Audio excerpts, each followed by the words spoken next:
छत्तीसगढ़ में नई सरकार के कैबिनेट का विस्तार आज हो गया है, जिसमें बीजेपी के 9 विधायकों को राज्यपाल ने शपथ दिलाई। राजभवन में हुए कार्यक्रम में बीजेपी के मंत्रिमंडल में शामिल सभी विधायक पहुंचे और विधायकों ने शपथ ली। बीजेपी ने मंत्रिमंडल में सीनियर विधायक से लेकर नए चुने विधायकों को कैबिनेट में जगह दी है।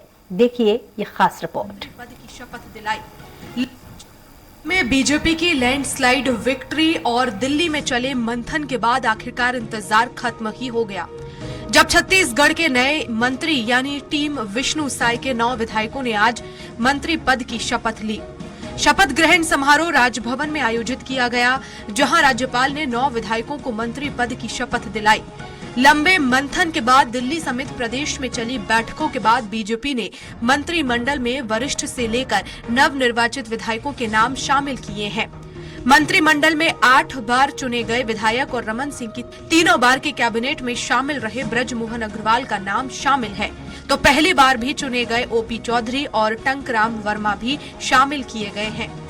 बात करें विष्णुदेव साय के 9 रत्न की, तो इसमें बृजमोहन अग्रवाल रायपुर दक्षिण से विधायक चुने गए हैं। वे लगातार 8 बार विधायक चुने गए हैं। अग्रवाल रमन सिंह कार्यकाल की 3 बैठक में शामिल रहे हैं। ओपी चौधरी रायगढ़ से विधायक चुने गए हैं। वो पहली बार विधायक चुने गए हैं, जबकि वो अपना पिछला चुनाव हार गए थे। अमित शाह के करीबी माने जाते हैं चौधरी। श्याम बिहारी जायसवाल मनेन्द्रगढ़ से चुनाव जीते।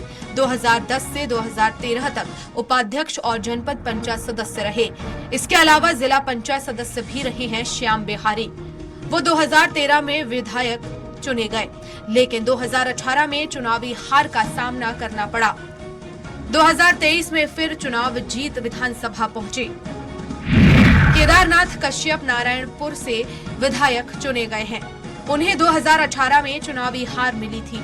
केदार कश्यप एक अनुभवी नेता हैं, 3 बार मंत्री रह चुके हैं। केदार कश्यप आदिवासी वोट बैंक पर पकड़ रखते हैं। उनके पिता स्वर्गीय बलिराम कश्यप भी कद्दावर आदिवासी नेता थे। दयालदास बघेल को मंत्रिमंडल में जगह दी गई है। वो इस चुनाव में रुद्रगुरु को हराकर विधायक चुने गए हैं, जबकि बघेल 1998 में पहली बार चुनाव लड़े थे, जिसमें उन्हें हार मिली थी। फिर 2003 में पहली बार विधायक बने दयालदास रमन कार्यकाल में भी मंत्री रहे हैं।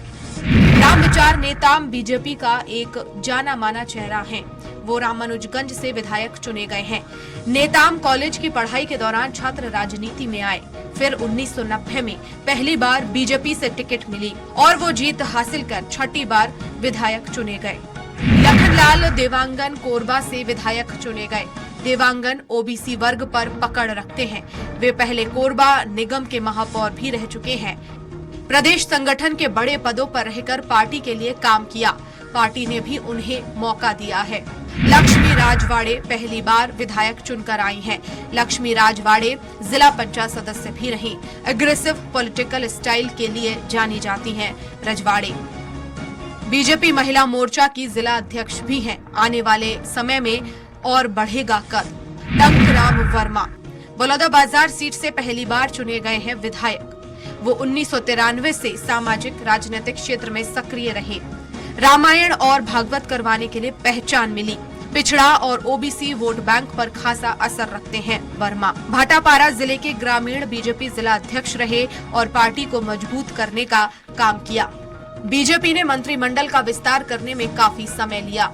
कहा जा रहा है केंद्रीय नेतृत्व आगामी चुनावों यानी लोकसभा चुनावों को ध्यान में रखकर फैसले ले रही है। नए कैबिनेट में भी सीनियर से लेकर पार्टी को मजबूत करने वाले नेताओं को जगह दी गई है। 9 नामों को चुनते हुए क्षेत्र जाति वोट बैंक का ध्यान तो रखा ही गया है। पार्टी के लिए संघर्ष करने वाले नेताओं को भी मंत्रिमंडल में जगह दी गई। अब देखना होगा नया मंत्रिमंडल और बीजेपी छत्तीसगढ़ को विकास के किस रास्ते ले जाती है।